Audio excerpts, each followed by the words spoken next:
మిత్రులారా మిత్రులారా అందరికీ నమస్తే. నేను గరిడేపల్లి సత్యనారాయణ. ఎల్నినో వల్ల రియల్ ఎస్టేట్ రంగం కుదేలైందా?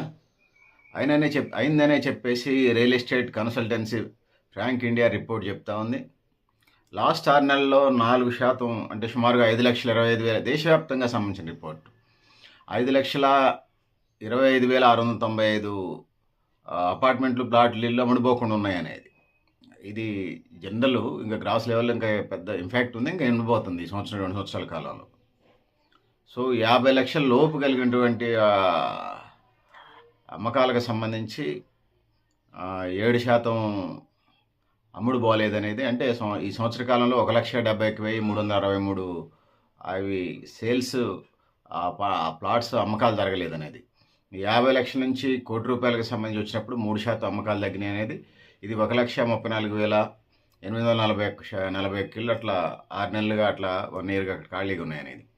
ఇక 1 కోటి 2 కోట్లలో చేసేటువంటి ప్లాట్స్ ఏదైతే ఉన్నాయో ఈ సేల్స్ 12% పెరిగినట్టుగా చెప్తా ఉన్నారు. ఎగువ మధ్య తరగతి కుటుంబాలు అయి ఉంటాయి.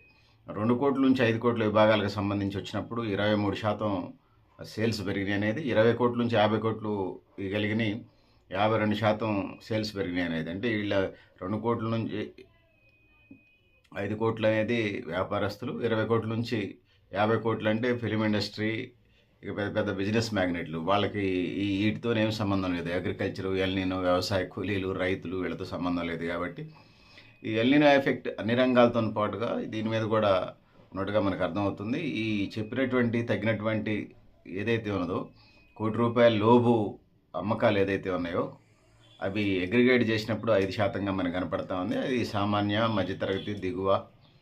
సామాన్య ప్రజలు అంత పెట్టుకోలేరు కదా.